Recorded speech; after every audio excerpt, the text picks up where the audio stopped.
Hello, and welcome to Shades of Murder. I am your host, Alita Caldwell. In this podcast, I discuss cases of murder from around the world and throughout history, attempting to unravel the layers of darkness that help make humans into monsters. Please be forewarned that each episode contains specific and at times very graphic and disturbing details of the case. This show is not intended for all audiences, and listener discretion is strongly advised.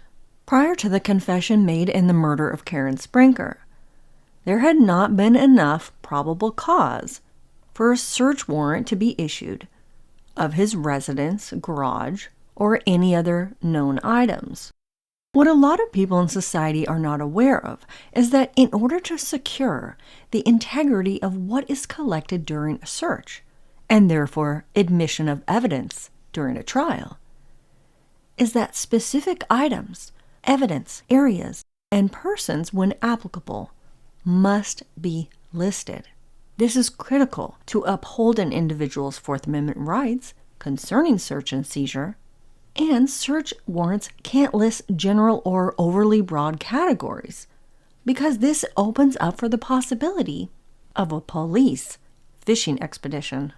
For example, unless an officer suspects something is hidden inside a box within a bedroom, the police don't have the right to search, much less collect the box or its contents. The only exception to this rule is what is known as the plain view doctrine. This allows an officer to search and seize an item not listed in the warrant if it is discovered in plain view. There are specific limitations in its scope. In the case of Jerome Brudos, thanks in large part to his babbling on and on, very proudly, in very specific detail about his crimes, Detective Stovall had a large list of items to include in the search warrant. These included pictures, bras, underwear, shoes, auto parts, ropes, copper wire, and the hook in the ceiling, the come-along, the leather strap, possessions belonging to the victims, and even the breast paperweights. The placard above Jim Stovall's desk was one which he modeled his investigative process after, and was a reminder, a source of inspiration, of what is always needed in any successful case. The elements of scientific proof must be present to establish and substantiate a scientific conclusion. The statement rang more true for this investigation than ever before in his long career. Jerome Brudos' older brother Larry, along with his defense attorney Dale Drake, were there to unlock the residence and accompanied Detective Stovall, Frazier, District Attorney Gortmaker, and Lieutenant Pennick of the State Crime Lab with his team of crime scene analysts. The group was meticulous and very careful, preserving and photographing each inch of the house, the garage, and his workshop. They were fully committed to ensuring that any and all evidence was collected. Inside the workshop were found the tools of Brudos' atrocious, almost unspeakable crimes. There was the hook in the ceiling he had hung the women on. There was a 30-foot, 3/16-inch rope that was used around some of their necks, and the come-along device that helped lift them up. They found the leather postal strap he had used to choke both Jan Whitney and Linda Soleil to death. There was a nylon cord, a vise, and a locked tool chest, and hundreds of keys that appeared to belong to vehicles and houses. In a wastebasket, investigators found ashes that appeared to be residue from film and developed photographs. Inside the chest was a collection of women's shoes, including spiked black patent leather heels, various other heels, and a pair of low-laced tennis shoes. However, when the investigative team went on to search the main house, this is where they discovered the full spectrum and size of Jerry Brudos' collection. in the attic were 40 pairs of high heels. They ranged in all sizes, from 4 to 10, and came in all colors, including white, black, red, and brown. Some heels were suede, others were patent leather, spiked, pumps, and open-toed. And then they discovered his prized collection of stolen undergarments. 15 bras were counted, ranging in size from 30A to 38D. There were fancy bras in lace and satin, sheer black nylon, and others were basic, everyday cotton bras. Some were freshly laundered, and others still held the victim's perfume. There were also lacy slips, panties, and dozens of girdles, all of which were small. The officers and crime scene analysts were speechless. The Brudos' house wasn't particularly abnormal. It appeared to be like any other normal household, especially one with young kids. There were children's toys scattered on the floor, and food left in the fridge. In the kitchen was a roll of brown paper towels, the same kind of towels that had been shoved into the brazier Brudos had forced upon Karen Sprinker's dead body after slicing off her breasts. And in the living room, on a high shelf above the fireplace, head criminalist Pinnock discovered the weights that had been made from women's breasts.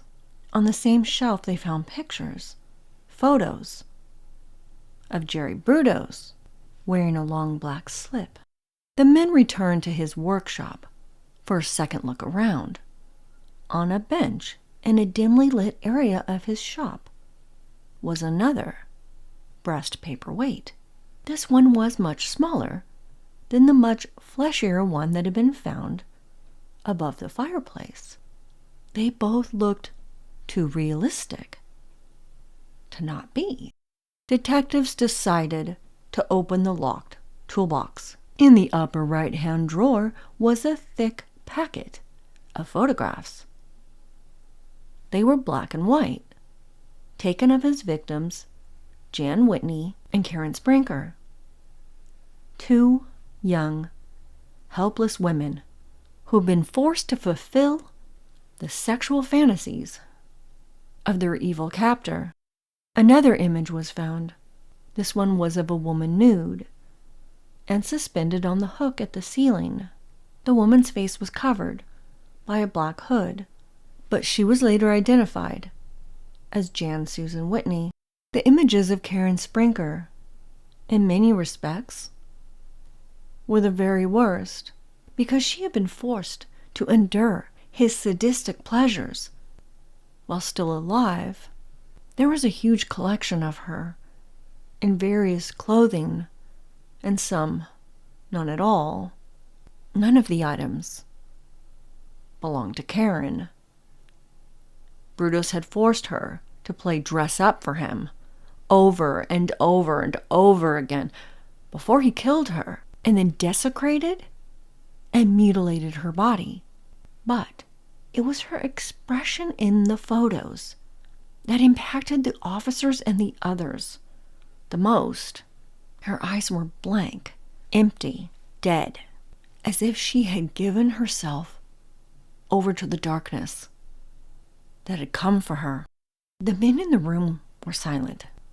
No one spoke as Lieutenant Pinnock, one by one, pulled out the images by its edges so as not to taint any known fingerprints. They were sickened and traumatized by being witness to what this monster had done. One officer couldn't hold it in, expressing all of their feelings, muttering, "Damn him, damn him." Then investigators found another set of photographs. Inside a 3-ring binder were variations of the same pictures, except a great many of them were of nude female torsos, with their heads cut off with scissors. It was evident that all of the photos had been captured within the workshop. The blue shag rug that had stood out as weird amongst the environment of the workshop was present in all of the pictures, as was the craftsman tool chest standing behind the girls. It was almost impossible for the officers and analysts to conceive that within feet of his neighbors' homes, and with only a small walkway between here and his home, was a torture haven for a sadist, a rapist, a necrophiliac, an unimaginably evil serial killer. More images or burnt remnants of proofs were located in the wastebasket and in the backyard. Detectives couldn't help but be curious what were on those images, that he had proactively burnt them but kept the others. Then, Lieutenant Pennock noticed the corner of a photograph stuck between the workbench and a wall. It was of a woman in a black lace slip, panties, and garters, and she was suspended, hanging from the hook on the ceiling. The camera was angled to focus on the girl's crotch area, which was reflected in a mirror that had been placed on the floor. There was no movement in her body. The young woman was obviously dead.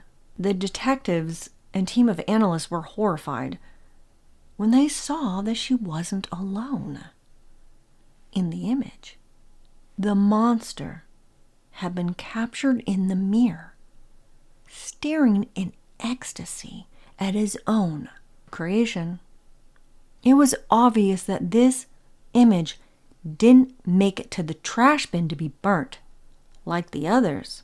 Nothing made his guilt as clear, as 100% undeniable as this one photograph. The detectives still wanted to look further into the suspects. Hundreds of keys. Could they be proof that there were other victims? The keys found on a brown leather ring were confirmed to be the keys to Jan Whitney's red and white Rambler. Other keys were verified to open the main entrance and the apartment where she had lived.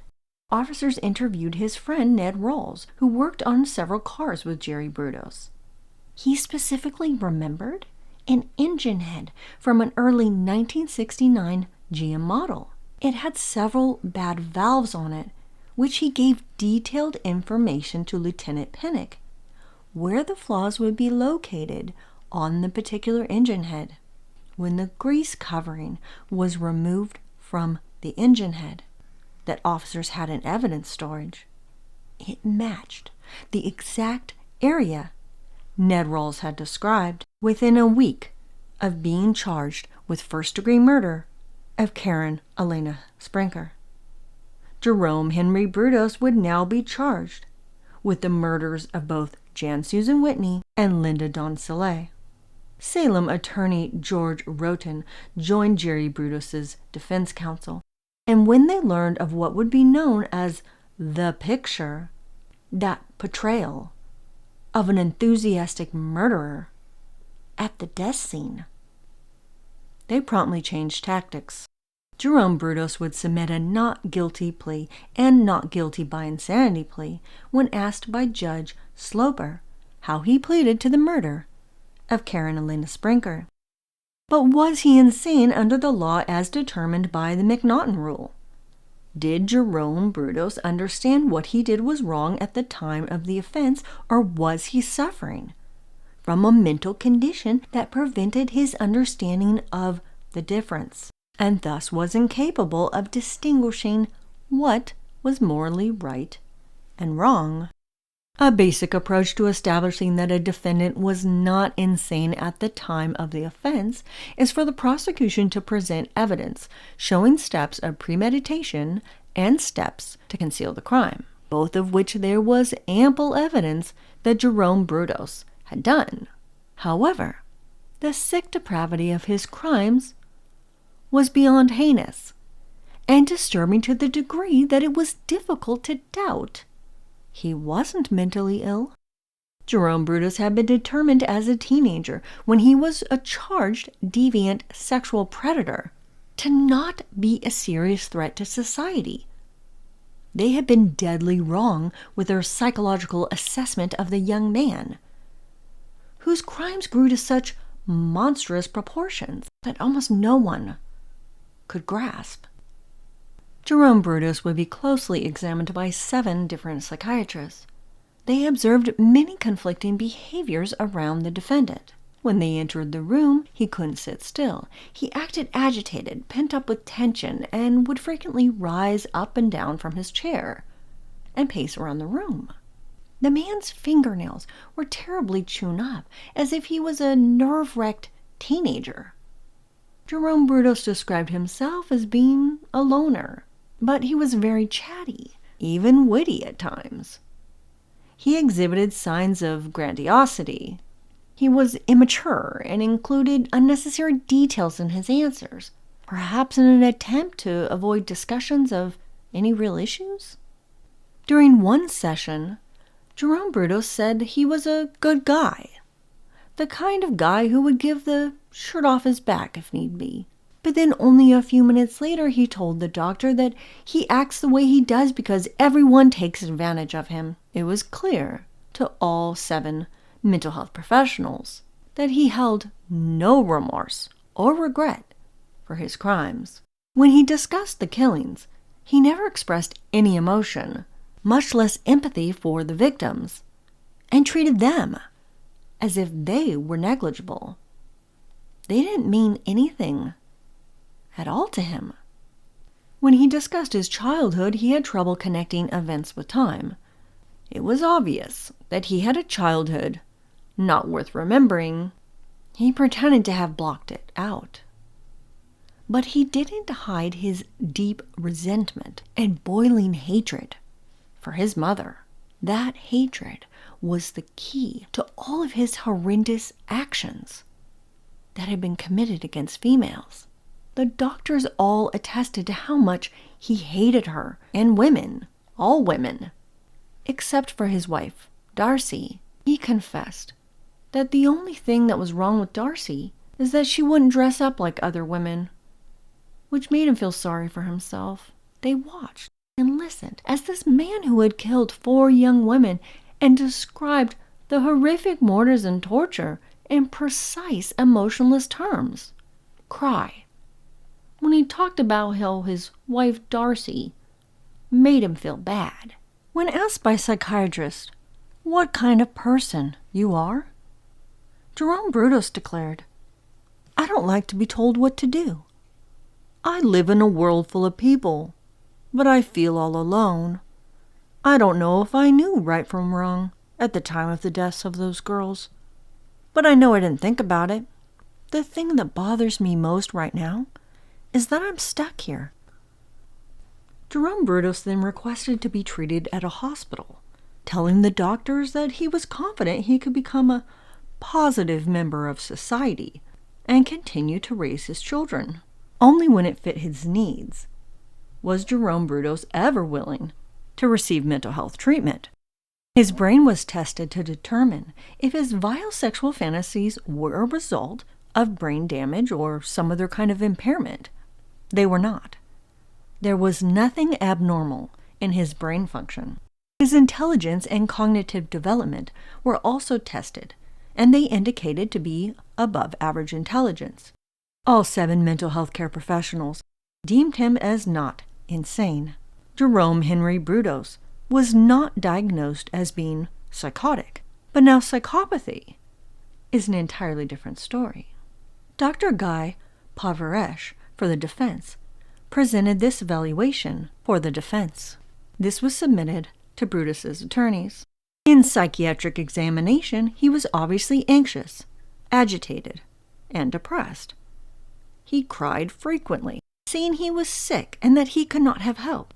Throughout the detailed discussion of the crimes, he appeared very preoccupied, emotionally detached, and quite certain that these things had to be done. There was a prevailing impression throughout the interview that basically this man had been threatened all his life with his emotional and physical existence. So much so that he has developed a well-organized, paranoid thinking. There was no doubt the murders had to be done, whether I wanted it or not. In general, I did not find any evidence of a psychotic process or evidence of perceptual disturbances. His cognitive processes are well maintained, and he is able to give details of past and recent events. Based on clinical assessment, his intellectual capacity is above average. He shows poor and faulty social judgment. It is my clinical opinion that Mr. Brudos understands the nature of the charges against him and can assist in his own defense. This man has a paranoid disorder, and his behavior is a product of this disorder. Despite this, I believe he can differentiate between what is morally and socially right and wrong. A review of his past and the current examination make me believe this man is a menace to himself and society. Dr. George R. Succo examined Jerome Brudos for the state and diagnosed him with antisocial personality disorder, which has been manifested by fetishism, transvestism, exhibitionism, voyeurism, and sadism. He further stated in his opinion the defendant, when not confined, is an extremely dangerous person to young females in particular, and that he shows little evidence of being treatable. Jerome Brudos was declared to be sane, as defined by the McNaughton tests. Not long after, his defense counsel would switch their approach and urge him to plead guilty. They knew that based on the specific details that would be presented to court and ultimately to the media, that the jury and judge and the community would vilify him and persecute him. Fortunately for Jerome Brudos, death wasn't a possibility as a punishment. Oregon had abolished the death penalty by popular vote in 1964. His attorneys knew that he was guilty, and even though they had committed to upholding his constitutional rights to be represented, they also couldn't lie or misrepresent the fact that he had confessed in nauseatingly graphic detail to Detective Stovall and the appointed psychiatrists of the defense. They wanted to know what exact physical evidence the state had.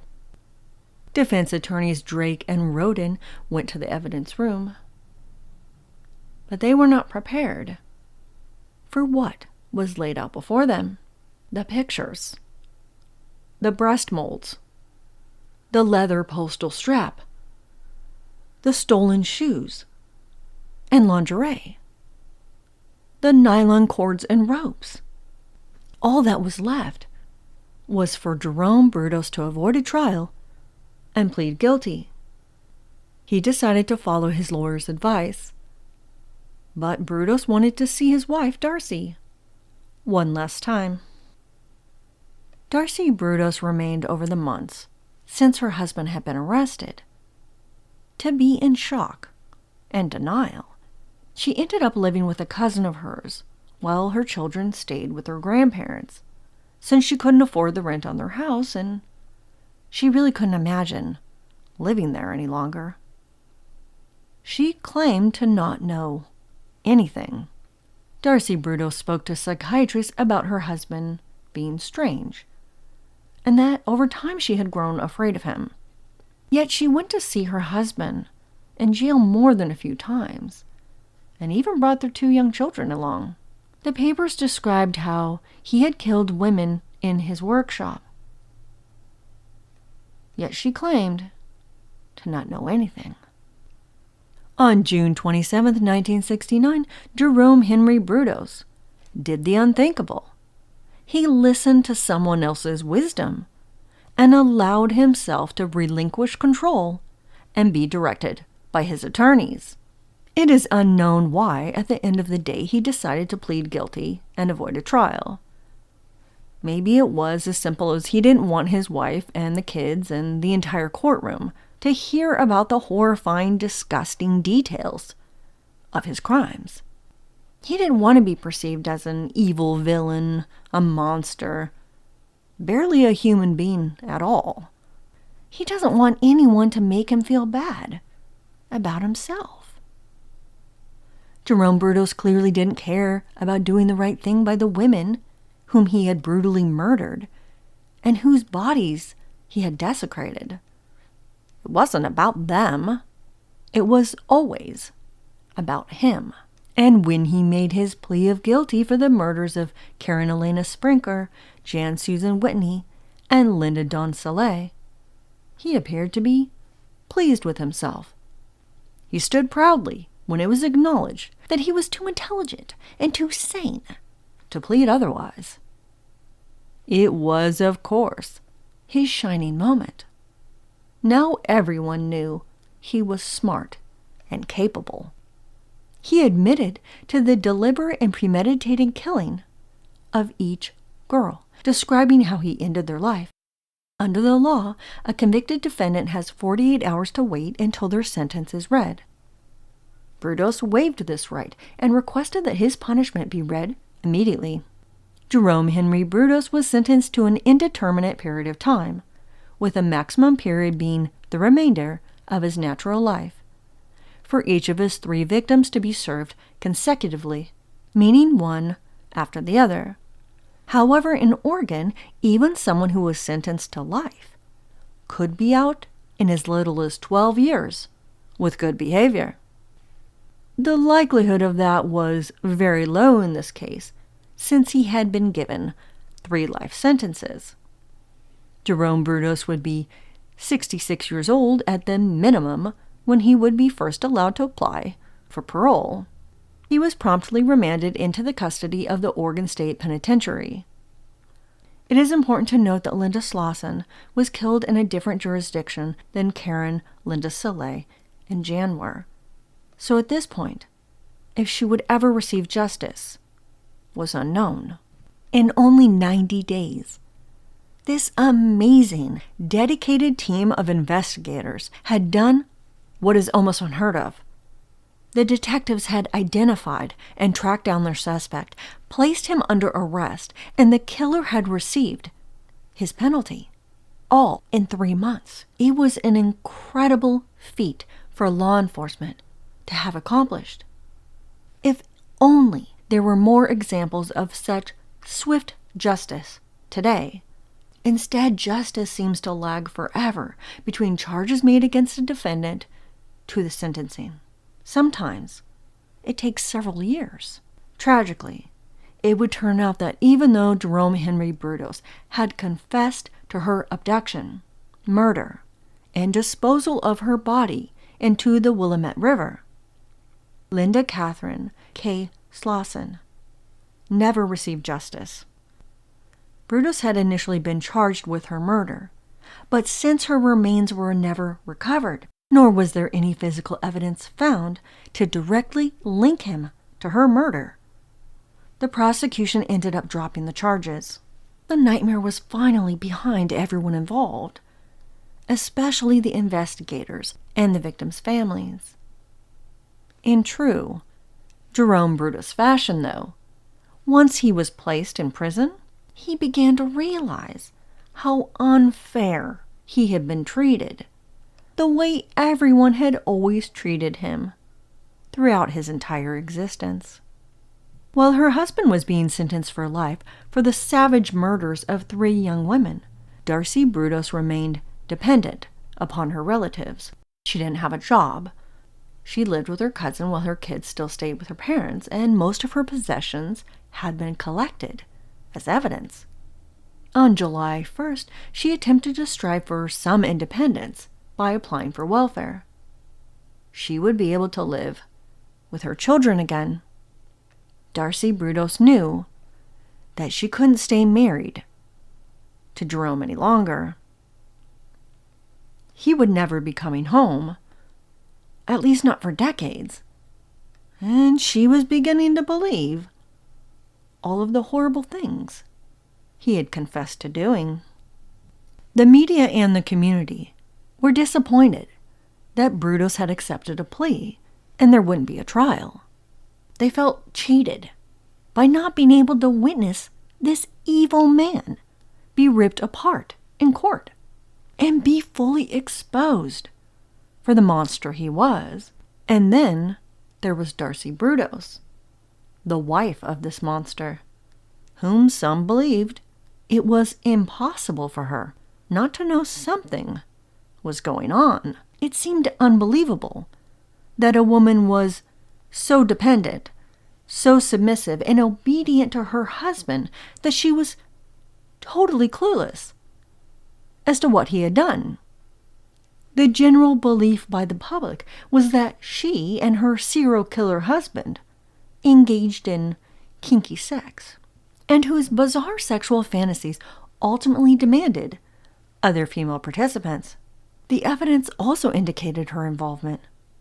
There had been a collection of women's panties and bras, not to mention 40 pairs of shoes, found in their home.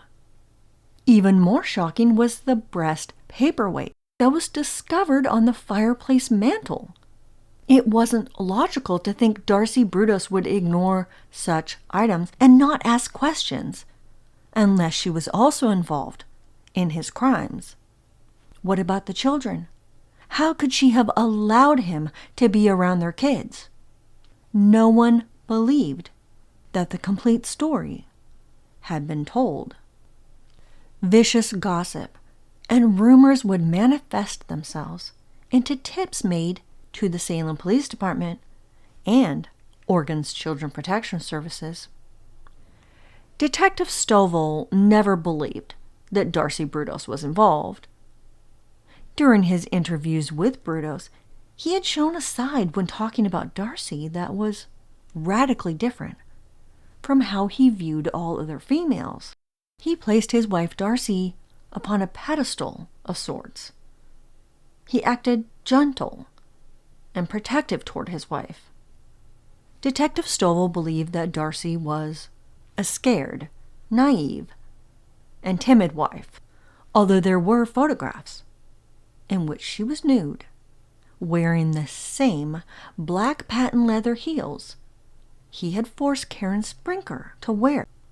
On July 17th, the Brudos children, 7-year-old Megan and Jason, who was almost 2 years old, were picked up by detectives, including Stovall, at their grandparents' house and placed in the custody of Oregon State Children's Services Division. Megan may have only been 7, but she was very smart and knew exactly what her father had done. She commented very matter-of-factly to the detectives, saying that, "My daddy killed 5 women." The child freely babbled on with the officers, telling them that she didn't like policemen because they took her daddy away, and how he was very sick and had been since he was a child. On her way to a foster home, she told Detective DeSophie how her brother is too little to know what Daddy did, and that she knew many secrets. Secrets she may spill one day. Then the next time she was in the detective's presence, Megan clammed up, saying that she forgot all of her secrets. Only Megan Brudos knew the truth, but she was just a child, and her life would be full of complications and extremely difficult from this moment forward, as it was. Darcy Brudos remained, as she always was, clueless as to what was happening. She was in complete shock that her children were taken away from her. On August 7th, the reasons would be made abundantly clear. The wife of the monster was charged with aiding and abetting in the first-degree murder of Karen Elena Sprinker. In order for the prosecution to prove her involvement, every nasty, grotesque detail would be discussed and revealed in court. The press and the public finally would be able to satisfy their macabre hunger for justice and revenge. While awaiting trial, Darcy Brudos was described as being emotionless, calm, never showing any signs of innocence or guilt. In September 1969, the day would at last arrive. The courtroom held 125 seats for spectators, and the public fought to claim one as their own. Armed deputies were there to protect Darcy Brudos from the many angry residents, some of which had threatened her life. Darcy Brudos didn't fit into the image of the wife of a murderer, whatever that meant. District Attorney Gary Gortmaker, in his opening statement to the jury, said he would present to them a witness who saw Darcy Brudos help her serial killer husband force a young woman who was wrapped in a blanket into their residence. Then the defense counsel pointed out that his defendant had refused to destroy evidence that could convict her husband, who had requested that she get rid of after he was arrested. These were not the actions of a guilty woman. On the morning of the trial, 7-year-old Megan Brudos was brought in to determine whether or not she was a competent witness.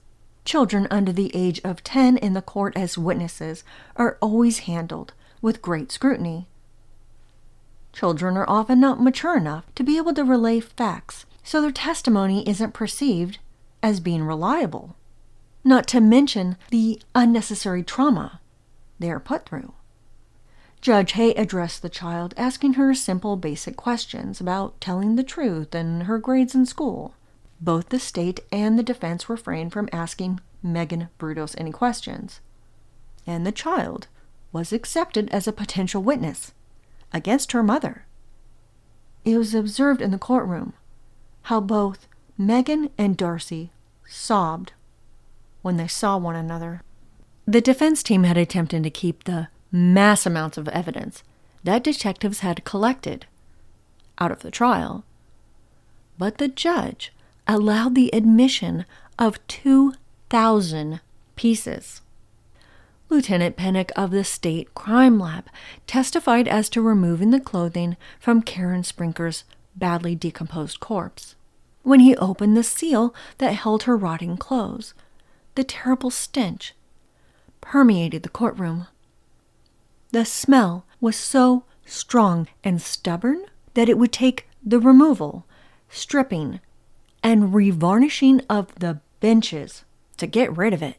The identification of each piece of Karen Sprinker's last clothing she was known to have worn before she was abducted and viciously slain was only the beginning of one of the most macabre criminal trials in history.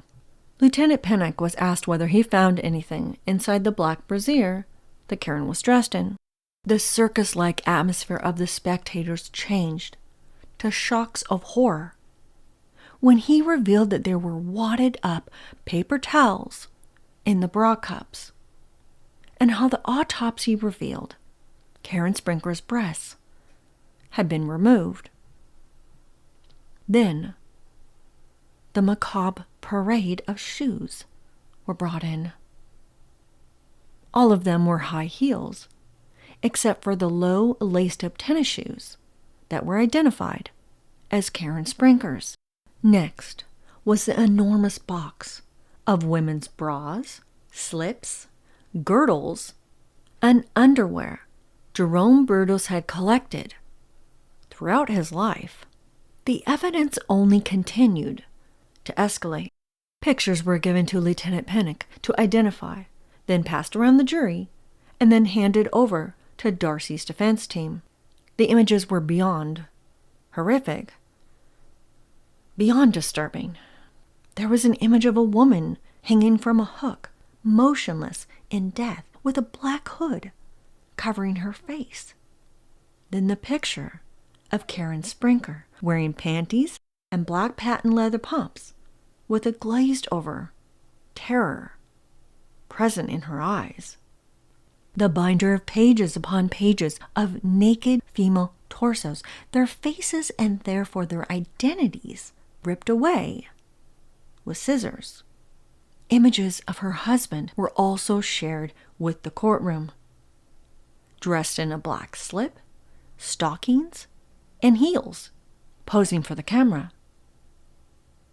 The last photograph was the worst imaginable. Of them all, it stunned everyone in the courtroom to silence. It was of Karen Sprinker, hung by a rope, hanging from the ceiling, and in the mirror, the reflection of Darcy's husband.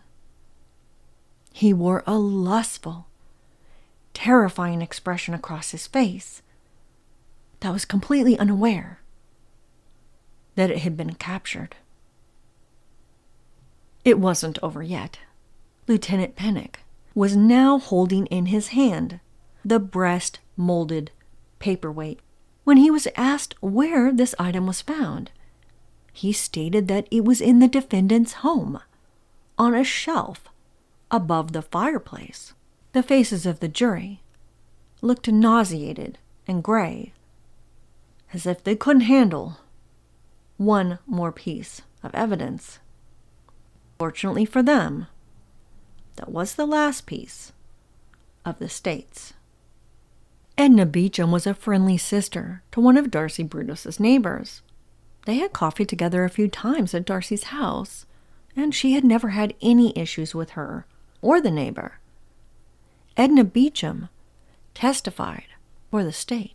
She claimed that on March 27th, 1969, she watched as Jerome Brudos pushed a young woman who was wrapped up in a blanket from the garage toward the kitchen door, which was open.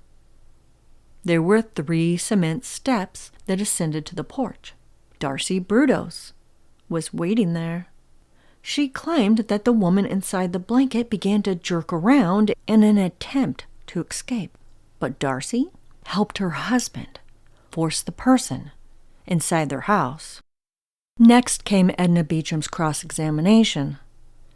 The defense drilled into the woman, who swore she saw Jerome Brudos with his arms wrapped around the girl, and she had a gag in her mouth. They first asked about the gag and how, if there was a blanket on this girl's head, how did she know there was a gag? Ms. Beecham stated that there was an opening in the blanket. Then she was asked about the type and color of the blanket, but she didn't know. The defense attorney inquired as to how she even knew it was a girl at all. She said that she could see the legs and shoes, but she couldn't recall the color of the shoes, even though she remembered her nylons were a cocoa beige. The eyewitness's lack of consistent memory was a concern. When she was asked how was it possible that she saw this event so clearly, when her sister's property had a tall green hedge that obscured the view. Ms. Beecham had been holding her rosary during the entire testimony, and suddenly she threw her left hand high in the air and declared to the courtroom, "As God is above, I saw it." Why then had she not contacted the police? She replied that her sister asked her not to tell anyone, but she had also told her husband about it. The woman continued to grow flustered and exhibited confusion when shown pictures of different views between the properties. She was not a reliable witness. It appeared for the moment that the tides had shifted for Darcy Brudos. That is, until they brought in her daughter Megan. Megan only came off as the frightened and sad little girl she was. At first she said that she remembered seeing Karen one day in the springtime when her dad was in the workshop and her mother was home. However, follow-up questions to this showed that she was likely confused between seeing pictures of the girls that were shown to her by the investigators versus having seen any of them in real life. No further damage was done to Darcy Brudos' case by her daughter. It was the defense's turn to paint a picture to the jury of a woman who was completely dominated by her controlling husband, and she had absolutely nothing to do with his terrible crimes. Charlie Burt for the defense asked Jerome Brudos' older brother, Larry, to describe in his own words his brother. Larry Brudos described Jerome as being aggressive, overbearing, to the point of being violent toward himself and his parents. former friend and witness to the state, Ned Rawls, explained to the court how Jerome Brudos was excessively strong.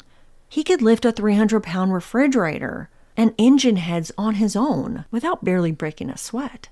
Ned Rawls also admitted to having seen photographs of nude women with their heads cut out of the image and the breast mold. He thought it was odd, but Brudos said he had made it for a friend. Several of Darcy's girlfriends testified that during the months of February and March, she spent 4 days a week at one of their houses. They also told the courtroom that Brudos would often call them to check on her. And Darcy told them how she wasn't allowed to return home before phoning him first, so he knew she was on her way. Their testimony all poked holes in the state's case. What came next was even more significant. A surprise witness, Dr. Ivor Campbell, was called to the stand. Dr. Campbell had testified in over 6,500 cases. Not only was he one of the 7 psychiatrists who examined Jerome Brudos, but he had interviewed the defendant, Darcy Brudos, on several occasions. Dr. Campbell testified to Darcy Brudos being a normal woman, whom he didn't consider dangerous at all, and was highly unlikely to have committed murder. Further, when he was asked by the defense, Dr. Campbell confirmed that Jerome Brudos would be able to control her actions, like not allowing her back into her own house until he said so. When the defense asked Dr. Campbell to compare Jerome Brudos to other patients, he said he couldn't compare him to anyone. Dr. Campbell described Jerome Brudos as a true psychiatric anomaly. He was the type of patient whose mental disturbances were so bizarre that a psychiatrist examines such an individual once in a lifetime, if ever. On Thursday, September 30th, at the encouragement of her defense team, Darcy Brudos took the stand in her defense. Taking the stand to testify in one's own defense is not very common. It is usually discouraged by defense attorneys because on cross-examination, a case can quickly head down the wrong direction. This is particularly true if the defendant has any kind of criminal history or questionable moral background. For Darcy Brudos, she had neither, so her defense attorneys believed that it was in her best interest to present to the jury who she really was. So Darcy Brudos told her story about marrying a man to escape her own father and mother 3 months after they had met. How things turned downward 3 years in after they got married, when she refused to let him take more nude photos of her, and that she couldn't wear high heels all the time because her back hurt. Her husband instructed her what to do and when, especially when it regarded his workshop. She wasn't allowed to go in there, and his rules became increasingly more controlling and bizarre over the years. Darcy Brudos also confessed to all of the signs she didn't see as serious throughout the years. The strange paperweight that looked like a woman's breast, the time her husband walked out in women's lingerie, and the pictures of him dressed up she later found. She also had found pictures he was developing of other women, but at the time, he said it was for a friend. She came off as genuinely clueless to what her husband had done. Darcy Brudos was naive, submissive, and easily manipulated and controlled. Everything seemed to be falling into place for the defense. The state DA, though, wasn't done with Darcy Brudos. They presented to the jury what would undoubtedly be the most shameful moment in her life: the nude pictures of her dressed in the same shoes as seen on the feet of the murdered girl, Karen Sprinker. Earlier in the trial, Darcy Brudos had sworn that she didn't recognize any of the shoes. And yet there they were, in plain sight, on her own 2 feet, in explicit pictures that were taken by her serial killer spouse. According to Darcy Brudos, she thought he had gotten rid of them, because that's what he said. On Thursday, October 2nd, the fate of Darcy Brudos would be revealed. District Attorney Gortmaker spoke for the prosecution.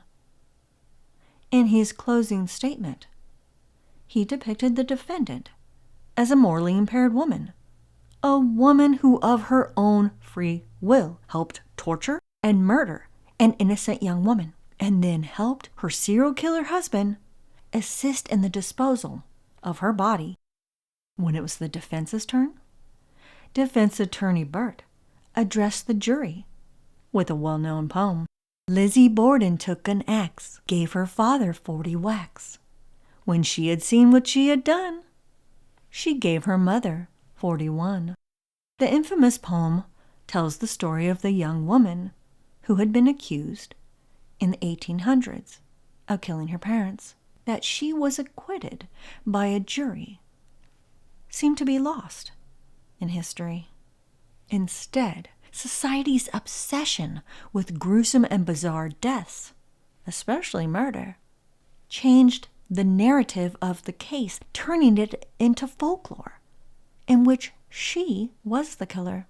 The primary point in his address for the jury was for them to ask themselves if Darcy Brudos is being prosecuted or persecuted for her association with a killer. He presented the very worst of the photographic evidence. Jerome Brudos's lust and vengeance-filled face, caught in the death photo of Karen Elena Sprinker. Then he stated to the jury, Darcy Brudos is not a killer because she is married to a madman. Now, if they bought Edna Beecham's story, then go ahead and convict her. But if not, she must be freed. At 4:09, the jury adjourned to deliberate. A little under 4 hours later, they returned with their verdict. They found the defendant Darcy Brudos not guilty. The defendant was elated and relieved like never before in her life. Jerome Brudos, now known as Oregon State Prisoner 33284, would not give up on attempting to get his old life back, although there was little to no chance of his ever being released. He hated everything about being locked up, especially because no one respected him inside. In fact, he was completely ostracized by his fellow inmates. As many of us are already aware, most prisoners, even the most serious of offenders, do not condone the killing and sexual assault of women. They may be thieves, career con men, fraudsters, robbers, and some even killers. But for the high majority of males inside prison walls, the lowest on the criminal hierarchy are inmates that are categorized as sex criminals. Men who have committed acts of rape, harmed children, and who kill women are the scum of offenders there, and they're lucky if they are simply ignored. On August 13th, 1969, a fellow inmate slammed a bucket of water against his head. Brudos was rushed to the infirmary, but the damage was minimal. This incident convinced Jerome Brudos that everyone was out to get him. Being incarcerated had only further induced his paranoid tendencies and his delusional narcissism. Darcy Brudos had pretty much shut him out completely. He didn't receive any letters from her anymore, and his children had been taken away from him. Brudos attempted to contest this, claiming he was a fit parent, but his cries were ignored. By 1970, Darcy Brudos had divorced him and changed her name to something that would help her to be anonymous. to blend in with the rest of society. He fought tirelessly against the system and the severest of punishments he had received. Jerome Brudos wouldn't just lie down and die in prison. He sought out bizarre, even creative ways to appeal his life sentence. Brudos began to study law and believed he was smart enough to convince the system that he had been wronged. First, he submitted a petition requesting a receipt and payment for all the items that were seized and sold from his garage. The state of Oregon had sold his belongings to help pay for the court costs he had accrued.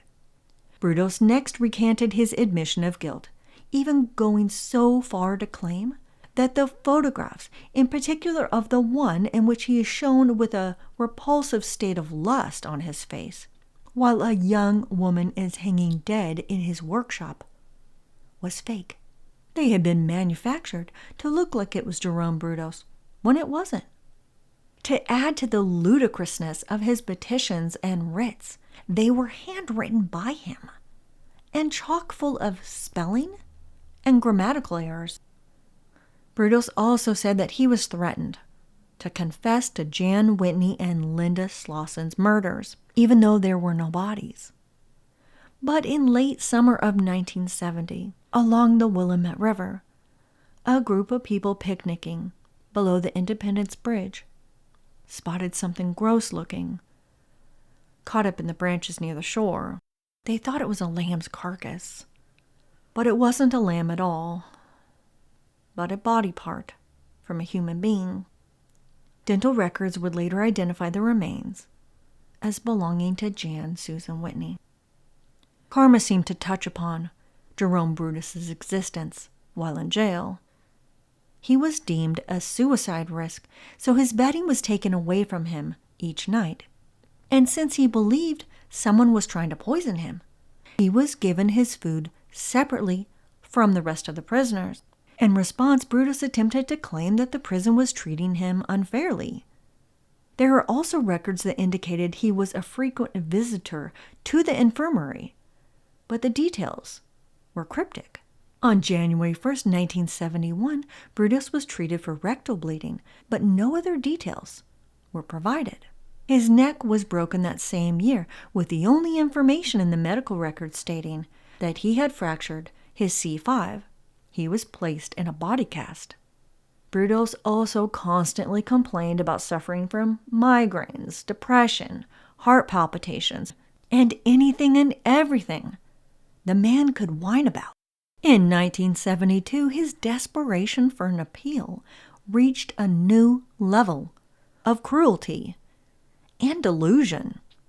Jerome Brudos claimed that one of the photographs of Karen Sprinker wasn't in fact the girl at all, and he had been convicted of murdering someone unknown. At the time of her identification made by her father, the police had only shown him the portion of the picture which showed her face and not her body. Jerome Brudos requested that Karen Sprinker's father be subpoenaed to have a closer study of the photographs. Fortunately, for justice and the sake of human morale, his appeal was denied. By 1974, Jerome Brudos' lack of remorse and avoidance of accountability for the heinous crimes he committed would reach an all-time low. Now he claimed that it was because of his hypoglycemia, in other words, his low blood sugar, had induced his violent actions. Even more alarming is that a psychologist agreed that it certainly was a factor. This theory, referred to as the too many candy bars and mashed potatoes theory, is, needless to say, very controversial. Some studies on low blood sugar have found direct correlations with individuals who suffer from headaches, drowsiness, hyperactivity, allergies, lack of rational thought, violence, and even psychotic behavior. In 1976, Jerome Brudos submitted this theory to the court, seeking a way out of prison, A bizarre twist to the case came when an esteemed pediatrician, Dr. Lyndon Smith, whom at the time was known as the children's television doctor, submitted a letter on behalf of the convicted serial killer. Dr. Smith was a proponent of this theory, believing that hypoglycemia can cause antisocial behavior. Once again, justice would prevail, and the court dismissed his nonsense appeal. Jerome Henry Brudos never was listened to after his murder confessions, although it is a fact that the legendary John Douglas of the FBI's Revolutionary Behavioral Science Unit did interview Jerome Brudos in the 1970s, along with other notorious serial killers like Ted Bundy. Its main purpose was to gain further insight and understanding their criminal profiles and complex motivations. In 1995, the Oregon Parole Board denied his application and informed him that he would spend the rest of his living days behind bars. In true karmic justice, he would end up getting liver cancer and die a horrible, painful death. The shoe fetish slayer inhaled his last breath on March 28, 2006. He was 67 years old. This is the end of the second part to this in-depth three-piece story about the crimes, life, and mind of notorious serial killer Jerome Henry Brudos. In the next and final part of this story, I will discuss his disturbing adolescent background and the bizarre type of offender he was. Please make sure to follow, rate on Spotify or Apple, and leave a review on Apple or Amazon Music. Your feedback and support truly makes all the difference to me and the show. Thank you for listening. Until next time, stay safe and watch out for shades of murder happening in the streets next door, especially inside your own home.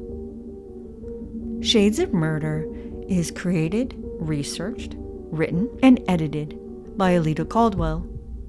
Original music, Stranger, composed by Stereo Code.